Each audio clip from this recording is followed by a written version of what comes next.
Hello everyone, I hope you all are doing very well. I am Sonalika and welcome back to my channel Study with Sonalika. So today we are going to discuss about class 8 science chapter 5th, that is coal and petroleum. Okay, one more important thing, if you don't watch part 1 then please go and watch part 1 ताकि आप अच्छे से समझ जाओ, क्योंकि मैंने part 1 बनाया और ये पार्ट 2 है। तो पार्ट 1 अच्छे से देख लीजिए, तभी आपको पार्ट 2 समझ में आ जाएगा पूरा चैप्टर, अगर आपको समझना है तो। और अगर आपको सिर्फ पेट्रोलियम पढ़ना है, पेट्रोलियम एंड नेचुरल गैस सिर्फ पढ़ना है, तो आप बने रहिए मेरे साथ। तो let's start our class. Petroleum. So petroleum के अंदर बहुत सारे प्रोडक्ट आते हैं, ठीक है। पेट्रोलियम के अंदर बहुत सारे प्रोडक्ट आते हैं। आपने पेट्रोल के बारे में तो सुना होगा, जिसका फ्यूल के रूप में यूज होता है किस चीज़ में, तो लाइट ऑटोमोबाइल्स को चलाने में, ठीक है। लाइट ऑटोमोबाइल्स में क्या क्या आ जाएंगे, मोटरसाइकिल्स, स्कूटर्स, कार्स, ये लाइट ऑटोमोबाइल्स के अंदर आते हैं। तो इन्हें चलाने के लिए किस फ्यूल का ज़रूरत पड़ता है, पेट्रोल का। और जो हैवी मोटर व्हीकल्स होते हैं जैसे कि ट्रक, ट्रैक्टर्स, ये सब को चलाने के लिए डीजल का ज़रूरत पड़ता है, ठीक है, डीजल का ज़रूरत पड़ता है। Petrol and diesel are obtained from a natural resource called petroleum. लेकिन जो पेट्रोल और डीजल है, दोनों एक नेचुरल रिसोर्स से ऑब्टेंड होता है। उस नेचुरल रिसोर्स को क्या कहते हैं, तो उसे हम बोलते हैं पेट्रोलियम, ठीक है। The word petroleum is derive from petra. Petra का मीन्स होता है rock and oleum means oil, ठीक है। Petra means rock and oleum means oil.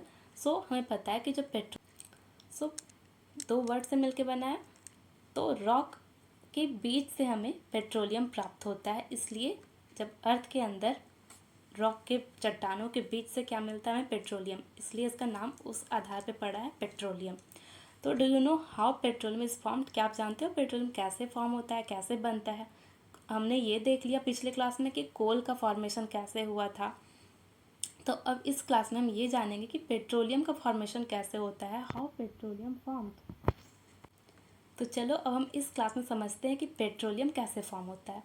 So petroleum जो है, जो सी में जो लिविंग ऑर्गेनिजम्स रहते हैं, जैसे कि वहाँ पे मछली वगैरह, छोटे मछली, बड़े, और बहुत तरीके के अलग अलग जीव जंतु, प्लांट्स वगैरह वहाँ रहते हैं। जब वो मरते हैं, उनके डेड बॉडी से क्या बनता है, पेट्रोलियम। कैसे बनता है, तो एज दिस ऑर्गेनिज्म डाइड, जब वे मरते हैं, their body settled at the bottom of the sea के बॉटम में सेटल्ड हो जाता है। और बहुत सालों में ये प्रोसेस भी बहुत साल का होता है। तो जैसे जैसे उसके ऊपर मिट्टी और बालू वगैरह ढकते जाते हैं, उन्हें कवर करते जाते हैं, तो वहाँ पे क्या हो जाता है कि एयर का कमी हो जाता है। और हाई टेम्परेचर और हाई प्रेशर के कारण वो जो मरा हुआ जीव जंतु है वो कन्वर्ट होने लगता है, ट्रांसफॉर्म्ड होने लगता है किस चीज़ में, तो पेट्रोलियम में और नेचुरल गैस में ट्रांसफॉर्म्ड होने लगता है। भाई यहाँ पे लिखा हुआ है, देखो, transformed into dead organisms transformed into petroleum and natural gas। तो यहाँ पे अब डायग्राम दिया हुआ है petroleum and natural gas deposits का, कहाँ रहते हैं और किस तरीके से निकलते हैं। तो यहाँ देखो फर्स्ट में क्या है, सबसे नीचे हमारा दिया हुआ है रिजर्वोयर रॉक। ये क्या है, ये है रिजर्वोयर रॉक।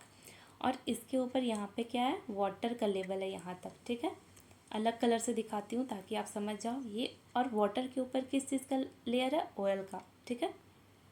ऑयल के ऊपर गैस का लेयर है, दिख रहा है आपको तीनों। सबसे पहले सबसे अंदर क्या है, वाटर, उसके बीच में ऑयल, उसके ऊपर गैस।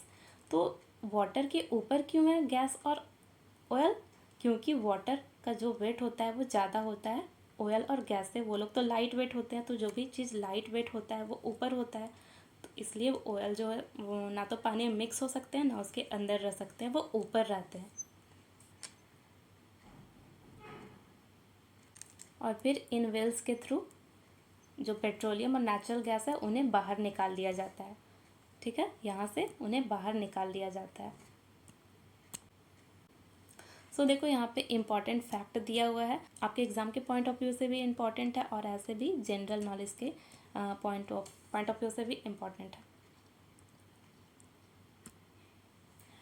द वर्ल्ड्स फर्स्ट, देखो दिया हुआ है, the world first oil well was drilled in Pennsylvania. Pennsylvania में, यूएसए में है ये। कब हुआ था, 1859 में, ठीक है। पहला जो वर्ल्ड का पहला ऑयल वेल जो ड्रिल हुआ था पेंसिल्वेनिया यूएसए में हुआ था। कब हुआ था, 1859 में। और 8 ईयर लेटर, इसके 8 साल बाद 1867 में oil was struck eight Maktoum इन असम। असम कहाँ है, हमारा स्टेट है, इंडिया का स्टेट है, तो वहाँ उसमें असम में एक जगह है मकूम, वहाँ पे भी मिला था यूएसए में मिलने के 8 साल के बाद। इन इंडिया, अब देखो इंडिया में कहाँ कहाँ मिलता है oil.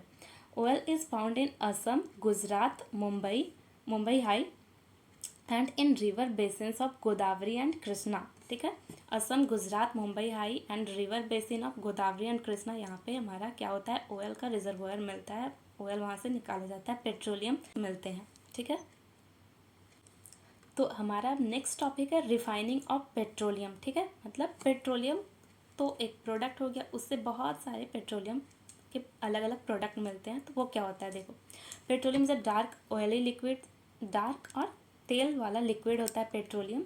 It has unpleasant order, और इसका जो स्मेल होता है वो अनप्लीजेंट मतलब उतना अच्छा नहीं होता है। It is a mixture of various constituents such as petroleum gas, petrol, diesel, petroleum gas, petrol, diesel, lubricating oil, paraffin, wax etcetera. ये सारी चीज़ का मिक्सचर होता है, मतलब पेट्रोलियम के अंदर से ये सारी चीज़ निकाले जाते हैं। ठीक है, द प्रोसेस ऑफ, देखो जो ये जो प्रोसेस होता है इन सारी चीज़ों को अलग करने का पेट्रोलियम से, इसी प्रोसेस को रिफाइनिंग कहा जाता है। और ये जो रिफाइनिंग का प्रोसेस है ये पेट्रोलियम रिफाइनरी में होता है। कहाँ पे होता है, पेट्रोलियम रिफाइनरी, मीन्स कि बड़ा बड़ा फैक्ट्री जैसा होता है, वहाँ पे ये सारा प्रोसेस किया जाता है। देखो यहाँ पे मैं अंडरलाइन कर दे रही हूँ, आप देख लेना, carried out in petroleum refinery. ये जो आपको डायग्राम दिख रहा है, ये पेट्रोलियम रिफाइनरी का डायग्राम यहाँ पे दिखाया हुआ है।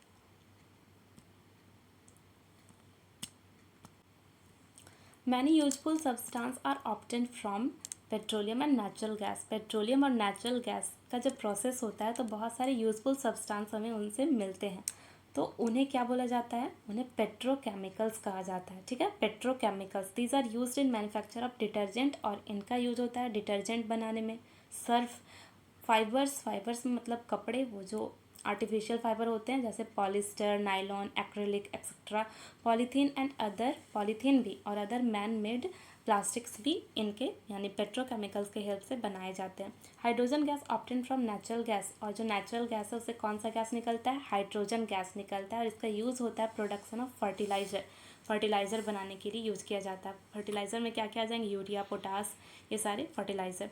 Due to great commercial importance, बहुत ज़्यादा कॉमर्शियल यूज़ और इम्पॉर्टेंस है पेट्रोलियम का, इसलिए इसे क्या कहा जाता है, ब्लैक गोल्ड भी कहा जाता है। किसे, पेट्रोलियम को क्या कहा जाता है, ब्लैक गोल्ड, काला सोना कहा जाता है, बहुत ज़्यादा यूज़ होने के कारण।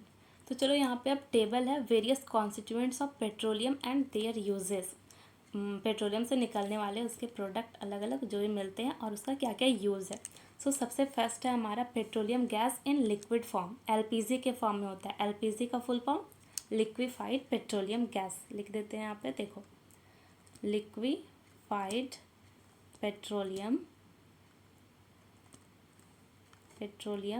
गैस, एलपीजी, जिसका यूज़ कहाँ होता है, हमारे किचन में जो सिलेंडर होता है, खाना बनता है इससे, उसमें एलपीजी ही भरा होता है, सबको पता है ना। इसका यूज़ है fuel for home and industry. Next है पेट्रोल। सो पेट्रोल का use motor fuels, aviation fuel, solvent for dry cleaning, है ना। सो एविएशन फ्यूल मतलब जो आपके प्लेन्स होते हैं, एरोप्लेन्स, हेलीकॉप्टर, उसमें भी जो फ्यूल होता है पेट्रोल होता है। ठीक है, फिर है kerosene fuel for stops, lamps and for jet aircrafts में भी यूज़ होता है। डीजल का use fuel for heavy motor vehicles जैसे कि ट्रक हो गया, ट्रैक्टर हो गया, इलेक्ट्रिक जनरेटर में भी यूज़ होता है। ल्यूब्रिकेटिंग ऑयल, ल्यूब्रिकेशन वो ग्रीस होता है जो एग्जाम्पल है इसका। उसके बाद पैराफिन वैक्स का ऑइंटमेंट में, कैंडल्स, वैसलिन ये सब बनाने में, और बिट्यूमेन का रोड बनाने में यूज होता है इसका, रोड को सरफेसिंग करने में, पेंट्स में भी इसका यूज़ होता है बिट्यूमेन का। ये था पूरा list. Okay, now moving to our next point, that is natural gas. Okay, so natural gas क्या होता है, natural gas is very important fossil fuel. ठीक है, नेचुरल गैस ही बहुत इंपॉर्टेंट फॉसिल फ्यूल है। क्यों है, because it is easy to transport through pipe के थ्रू इसको ट्रांसपोर्ट करना, कहीं भेजना बहुत आसान होता है, इसलिए नेचुरल गैस बहुत इंपॉर्टेंट फॉसिल फ्यूल है, जीवाश्म ईंधन है। हिंदी में फॉसिल फ्यूल को जीवाश्म ईंधन कहते हैं, ठीक है। Natural gas is stored under high pressure में से स्टोर किया जाता है as CNG means compressed natural gas, ठीक है। CNG is used for power generation, power generate करने के लिए सीएनजी का यूज़ होता है। और आजकल इसका यूज हो रहा है as a fuel for transport vehicle, गाड़ियों को चलाने के लिए भी फ्यूल के रूप में सीएनजी का आजकल यूज़ हो रहा है, क्योंकि ये लेस पॉल्यूटिंग होता है, पॉल्यूशन इससे कम होता है, धुआं नहीं निकलता है, और ये क्लीनर एनर्जी है, मीन्स बहुत ही साफ़ सुथरा वाला एनर्जी फ्यूल है। ये क्लीनर फ्यूल है क्योंकि इससे पॉल्यूशन कम होता है। और इसका ग्रेट एडवांटेज क्या है सीएनजी का, पता है? ग्रेट एडवांटेज है सीएनजी का कि इसका हम लोग डायरेक्टली यूज़ कर सकते हैं घर में जलाने का जो भी काम होता है उसमें, फैक्ट्रीज़ में डायरेक्ट यूज़ कर सकते हैं। और ये सप्लाई होता है पाइप के थ्रू, तो वो भी बहुत इजी हो जाता है। सच अ नेटवर्क, और जो इसका पाइपलाइन का नेटवर्क है वो एग्जिस्ट करता है कहाँ पे? इंडिया में वडोदरा है गुजरात में, वहाँ पे इसका पाइपलाइन का नेटवर्क है। और कुछ पार्ट ऑफ दिल्ली के कुछ पार्ट में और अदर प्लेसेस में भी है पाइपलाइन। किसके? नेचुरल गैस के। Natural gas is also used as starting material for manufacturing of a number of chemicals and fertiliser. बहुत सारे केमिकल और फर्टिलाइजर को बनाने के लिए भी स्टार्टिंग मटेरियल के रूप में नेचुरल गैस का यूज़ किया जाता है, chemical and fertiliser. India has vast reserve of natural gas, मतलब हमारे पास बहुत सारा नेचुरल गैस का रिजर्व्स है। इन आर कंट्री नेचुरल गैस, हमारे कंट्री में नेचुरल गैस जो है वो कहाँ कहाँ मिलता है? Found in Tripura, Rajasthan, Maharashtra and in Krishna Godavari delta. कहाँ? त्रिपुरा, राजस्थान, महाराष्ट्र और कृष्णा गोदावरी डेल्टा में मिलता है। Now moving to our next point, that is some natural resources are limited. कुछ नेचुरल रिसोर्सेज ऐसे हैं जो कि लिमिटेड है, मीन्स कि एक टाइम के बाद वो ख़त्म हो जाएंगे और हो सकते हैं। सो हमने इस चैप्टर के बिगनिंग में क्या देखा था, क्या पढ़ा था कि जो नेचुरल रिसोर्सेज है कुछ ऐसे हैं जो एग्जॉस्टिबल है, मीन्स कि ख़त्म हो जाएंगे एक टाइम के बाद। तो वो क्या थे? वो फॉसिल फ्यूल थे, वो सारे थे fossil fuel, forest, mineral etcetera. तो हम लोग जानते हैं कि कोल और पेट्रोलियम जो है फॉसिल फ्यूल है, और इसको बनने के लिए डेड ऑर्गेनिज्म चाहिए और मिलियन ऑफ ईयर भी चाहिए, इतना टाइम भी चाहिए, है ना।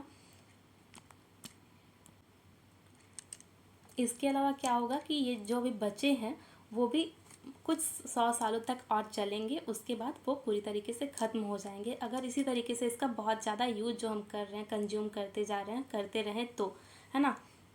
और एक और कारण क्या है कि डेंजर क्यों है? क्योंकि इससे बहुत ज़्यादा क्या होता है, जब जलाते हैं तो एयर पॉल्यूशन बहुत ज़्यादा होता है, धुआं बहुत ज़्यादा निकलता है। This use is also link to global warming. और ये जो एयर पॉल्यूशन है और इनका जो यूज़ हो रहा है, तो ये किससे जुड़े हैं? ग्लोबल वार्मिंग से। ग्लोबल वार्मिंग क्या होता है आपको पता ही होगा, है ना।